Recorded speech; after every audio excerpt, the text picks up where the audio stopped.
Okay, let's start our frames program here.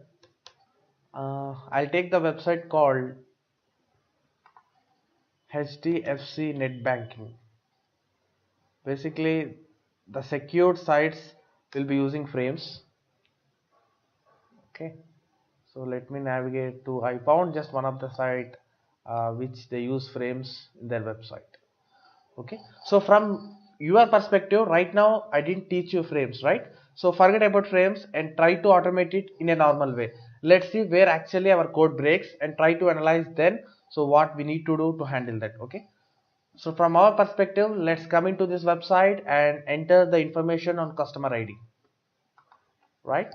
So I'll use Firefox for that, and you are pretty clear with the stuff how we need to launch the browser from my previous sessions, right? So sorry, and driver dot get. Let's navigate to this site.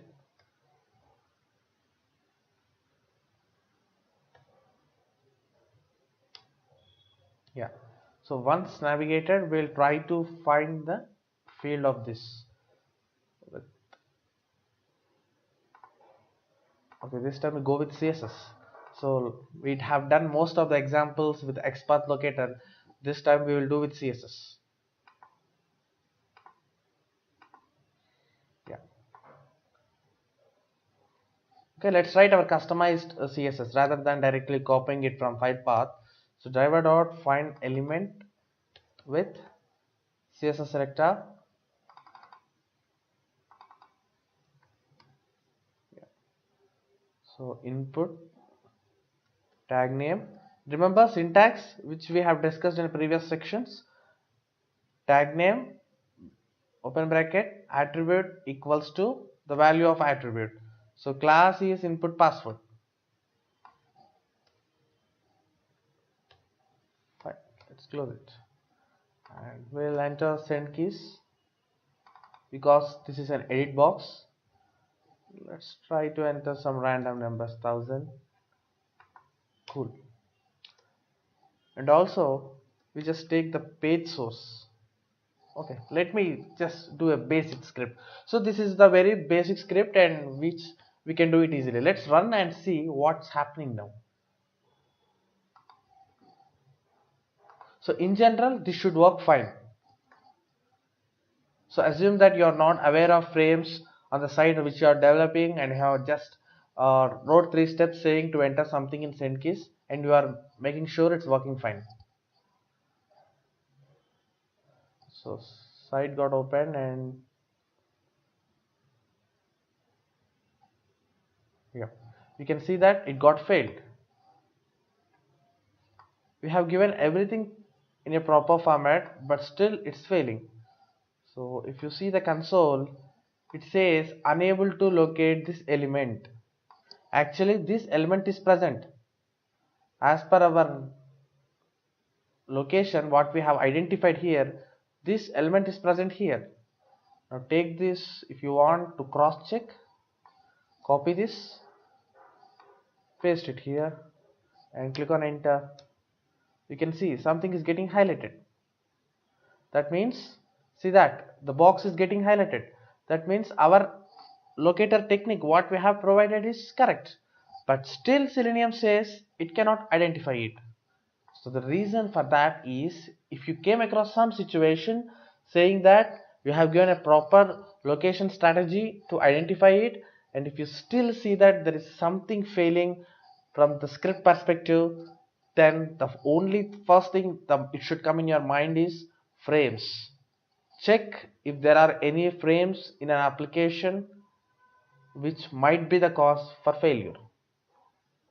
Right. So how I will know that there are frames in the website? Right. The first basic question we get. So as a tester, as an automation tester, we are not aware of the frames and whatever it is, the developer logics, developer concepts, we are not aware. So from a end user perspective, from a tester perspective, how you will come to conclusion saying that okay, there are frames in an application, so I have to use some other strategy to identify it, right?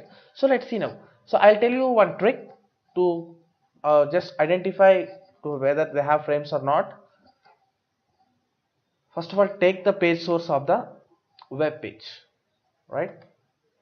Okay, it says mouse right click is disabled, right? Because this is a secured site, banking site, and they don't want to expose their source code. So when we right click, it says right click disabled. So then how we get the page source? Remember, in one of my previous session I have told you that there is command saying driver.getPageSource.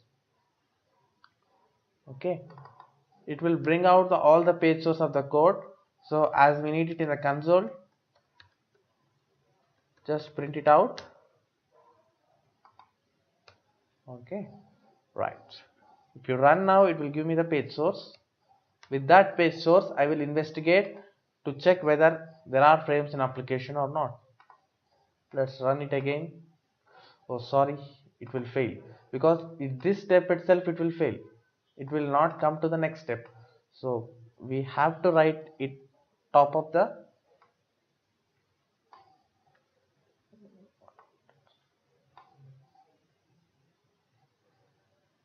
okay. Let me comment out this. Cool.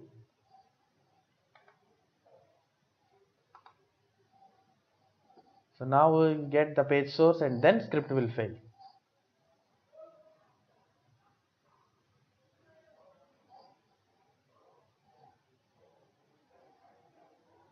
As I said earlier, this is the most famous interview question asked in everywhere. So you just carefully get this concept. Okay, we got the frames. We got the page source. Let me copy this entire thing and I'll paste it on.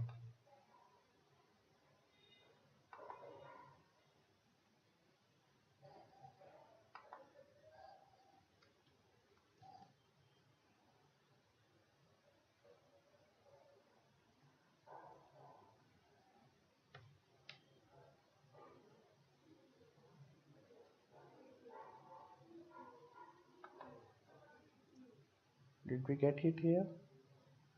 So if I'm getting some other information. Okay, let me copy the entire thing. So if you look at here, so one tip I'll give you here. The first one is, if the application is built on frames, so developer will have to write the code in either of two tags. One is iframe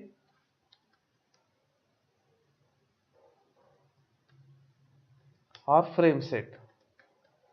So developer uses any one of these two tags to write the code of frames, and he will embed into these tags.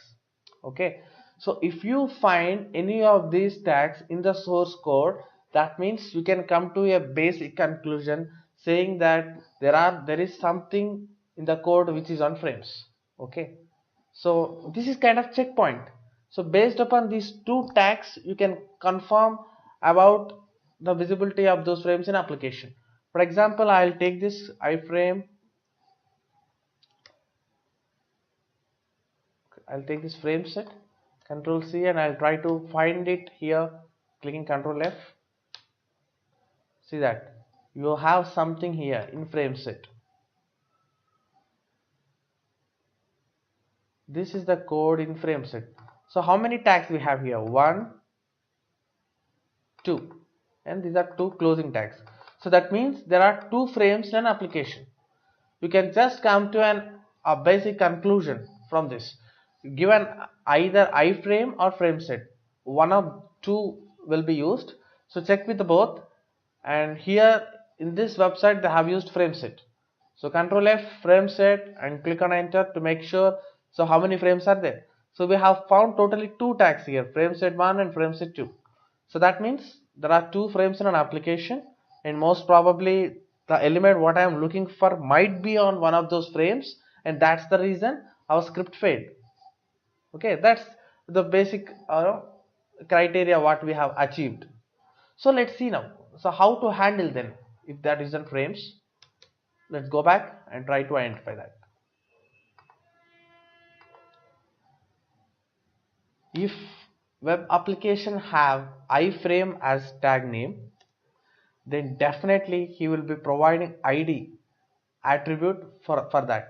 For example, if you come here, it says frame set calls equals to something like that, right?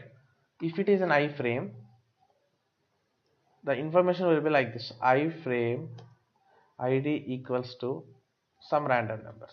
This is the way how the people will develop this. So we can grab this id of this frame, okay, and now here what we have tried to enter something in a login page and it got failed, right? This is the login section, it got failed. Make sure check in what frame the login is there. This is the first frame set, and this is cookie HTML, something like that. This is the second frame set, and here you can identify something called rs login.html, right? That means login HTML web document is embedded in the second frame. Got it? So you can say that the box what I am checking for is in the second frame. See, I'll come back to this step. If there is an iframe, he will definitely give the ID of this, right?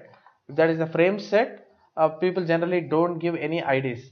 So why this IDs is to find this frame uniquely, because for Selenium we need to tell how to identify that frame.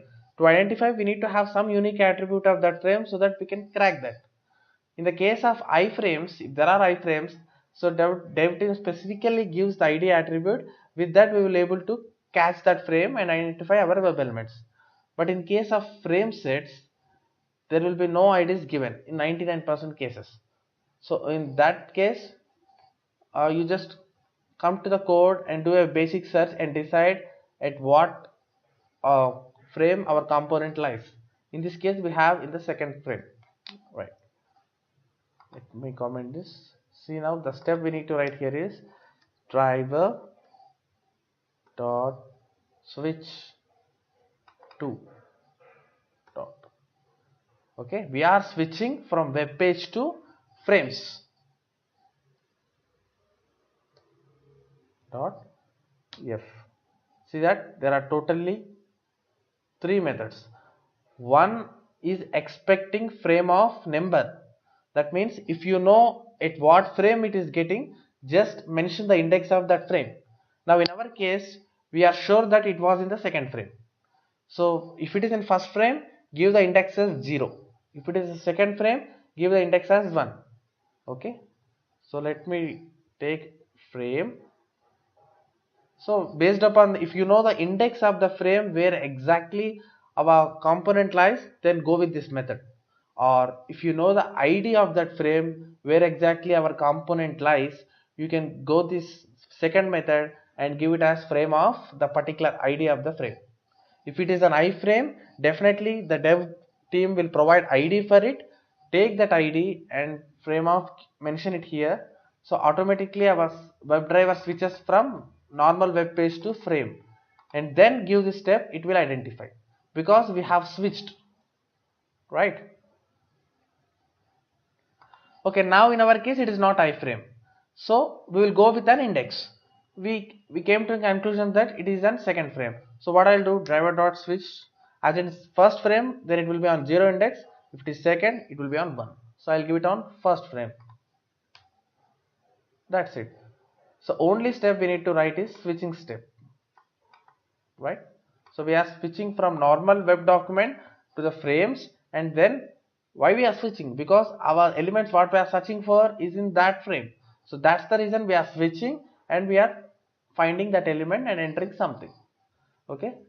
So this is the base concept what I am trying to teach. In next session, we will do the examples related to frames to make us familiar and have an hands-on.